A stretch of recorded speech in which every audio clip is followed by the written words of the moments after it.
In today's episode, Tales of the Airport Parking Attendant. Enjoy the challenge. You want extra sauce? You got it. So let's get started. Tales of the Airport Parking Attendant. I used to working parking control at a busy airport in Australia. I can tell you stories from those days, and after telling my friend a few, he said to put this on here as he thinks all you people in Reddit land might enjoy a good laugh. This one is called Two Supervisors Tell Me Not to Listen to Each Other, okay? So a little bit of background on how this job works. I used to work parking control at the big airport. It has one domestic and one international part to the airport, about 5 minutes apart viaduct shuttle bus. I was the guy who told you which taxi was yours to move on if you spent too long at the drop-off or quick pickup zone, kiss and ride in Australia, where the Ubers were, covered control in the multi-level car parks and more. This particular day I was on the kiss and ride section, or as we called it Row D at the domestic airport. Cars were allowed to pull up and quickly drop off or pick up people. If cars stayed longer than a few minutes I had to move them on, normally to do a lap around the airport, or go to the nearby McDonald's to wait for their relatives to call them, so others could pick up their relatives. Due to the nature of how big the airports are, we normally have 3 supervisors/managers on at any one time. One for the domestic, one for the international, and one in the control room. Everyone was on radio networks, separate for each airport. The supervisor on domestic that night we shall call Dewey, and the one in the control room we shall call Huey. I was about 4 hours into my 8-hour shift, patrolling all of Row D when Dewey walked up to me and asked me to cover taxi rank for a while. Some people had been rotated around as we got someone leave early due to being sick. Hey, no problem Dewey, so I went to taxi rank. About 20 minutes into taxi rank I get a call over the radio asking why I wasn't on Row D from Huey in the control room. I explained that Dewey asked me to do taxi rank. Huey said he needs me back on Row D now. I ask, was no one on Row D? To which I find out no, so off I went back to Row D as Huey told me someone would soon arrive to do taxi. Another 20 minutes later on Row D, Dewey comes back in person and asks, what the F am I doing here, why ain't I doing taxi? I explain that Huey asked me to. Dewey told me not to listen to Huey, he is in charge on the ground at domestic, so I do what he says. I hesitated a little, but did as I was told. Back to taxi I went. Now I look back on things, I think at this point Dewey's radio was down, low battery. This happens from time to time, and you don't always notice as you just think things might be quite. I say this as surely Dewey heard Huey over the radio order me back to taxi.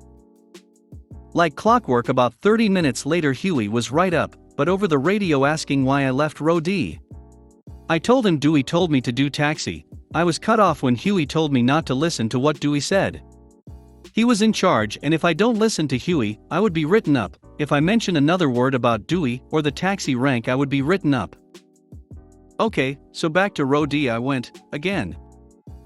By now I only had about 1.5 hours left on my shift, and I was looking forward to going home after this day. Again Dewey found me on Row D and demanded to know why I wouldn't follow his orders and wasn't at taxi rank. He said Josh, not real name, was there and it was supposed to be me on taxi, so he came to find me. I tried to explain what Huey told me, but upon hearing Huey's name Dewey was having none of it. He told me to go to taxi and not leave it again till the end of my shift or I would be fired. Figuring a write-up isn't as bad as losing my job, I complied with Dewey and went back to taxi. Again. And yup, you guessed it. Only took Huey another 30 minutes to get on the radio and scream and threaten me for disobeying his orders. I have to get over to Row D right now, or I won't need to worry about a write-up. I thought to myself, screw this. Both supervisors are having it out with each other, and I'm the punching bag in the middle they are taking their anger out on. Both Huey and Dewey told me not to listen to the other, you got it. So I went to the airport food court and had myself a feed for my last hour of work before heading home.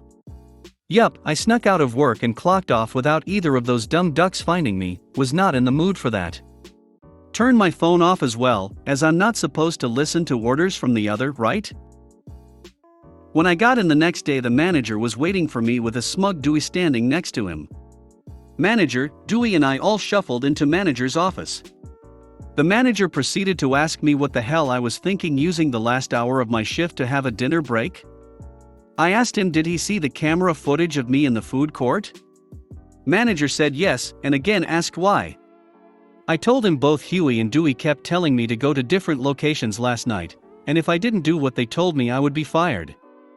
I told the manager Dewey wanted me on taxi, while Huey wanted me on row D. The manager looked puzzled for a second.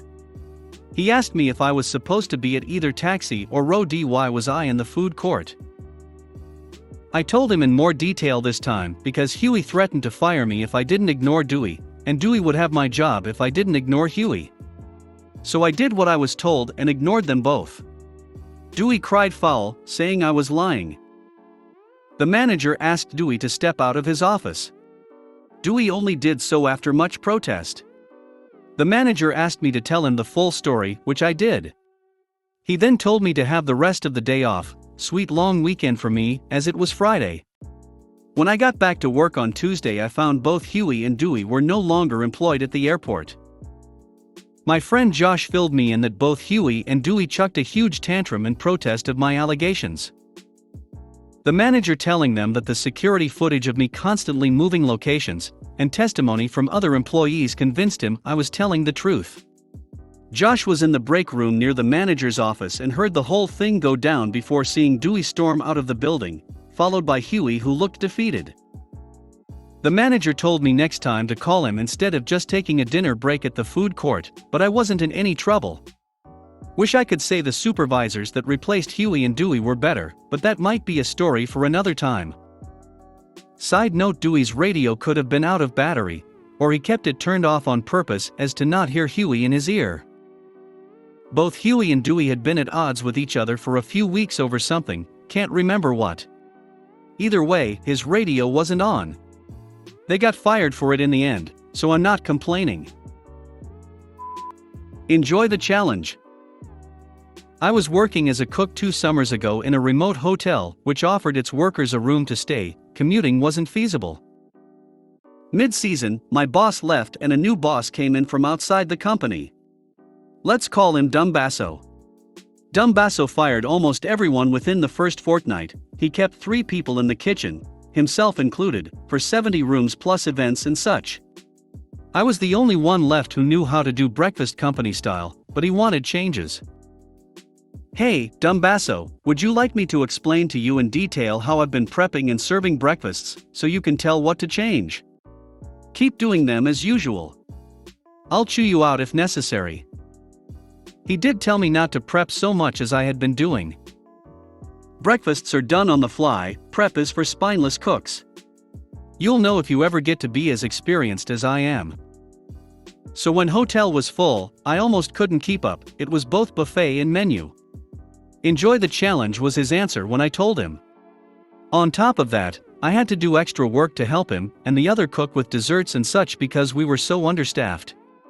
So my shifts were approximately 12 to 13 hours each for the last month I worked there.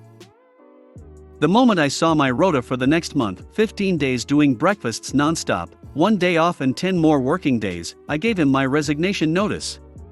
They owed me days off, so my resignation meant they had to let me go on my 12th day. The day before a wedding and a fully booked hotel. He begged me to extend my stay as a personal favor to him, and I told him no. But it gets even better. I prepped as instructed, so next morning, just before I left, I went into the kitchen to get a coffee, and he came to me to complain about my prep, while literally running through the kitchen to keep up, so I could remind him his rules were to try and do everything on the fly, no matter if the hotel is empty or full, and you have so much more experience than me, it should be easy. You want extra sauce? You got it. I used to work at an upscale Mediterranean/Middle Eastern fusion restaurant in NJ. The restaurant was on the water with gorgeous views. You were spending at least $60 pp for a meal there. We would get a ton of customers from NYC, Staten Island, and Long Island. Most were nice, some were not. Cue a group of 6 meatheads, you know the type, Overly tanned, tight shirts, facial hair that looked like it was spray painted on with a stencil, multiple chains, designer labels head to toe. They were loud and belligerent and hitting on all the female servers. I had the honor of serving them. They kept calling me sweetheart, snapping their fingers at anyone who walked by, and being rude to the bussers and back waiters. They ordered kebab plates with extra hummus and extra baba ganoush. I took note of how many extras they wanted.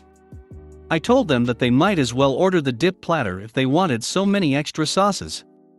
They declined.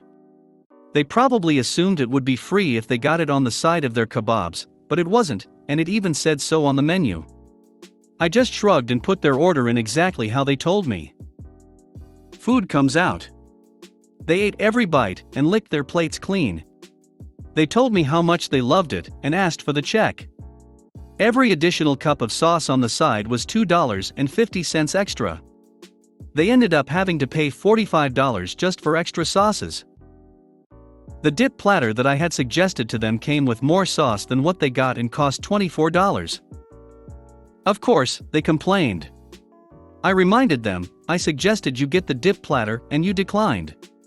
Our menu clearly states each additional cup of sauce is $2.50 extra. I charge for every extra.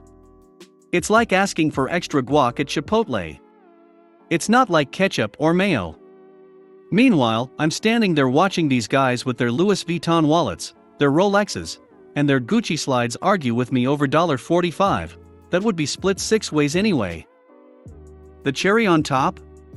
Gratuity was automatically added on to parties of 6 or more. Thanks for watching.